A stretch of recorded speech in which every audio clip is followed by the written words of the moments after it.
Le Christ s'engage résolument seul sur le chemin du destin tragique que Dieu lui réserve.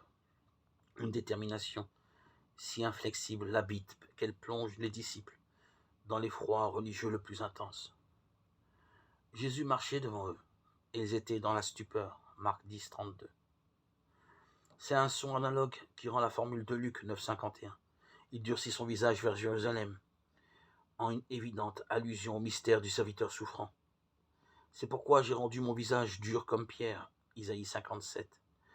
La compréhension des disciples soulignée par la suite du texte. Ils en sont encore à demander que le feu tombe sur ses adversaires, Luc 9, 54, 55, fait mieux apparaître, par contraste, l'inflexible décision du maître et sa solitude, Luc 9, 51, 56. La mort et la résurrection forment donc l'horizon habituel des préoccupations du maître, comme le laissent entendre en termes voilés mais significatifs quelques-unes de ses confidences.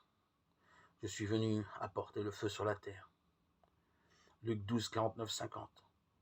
Pouvez-vous boire la coupe que je dois boire et être baptisé du baptême dont je dois être baptisé, Marc 10, 38.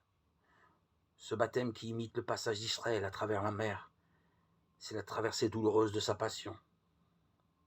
Jésus ne cesse d'ailleurs de parler d'un « il faut », d'un « j'ai à être »,« je dois être ». Que signifient exactement ces expressions inlassablement répétées? Elles sont un rappel des annonces prophétiques de l'Ancien Testament. C'est à un destin voulu pour lui, par Dieu, que Jésus se soumet.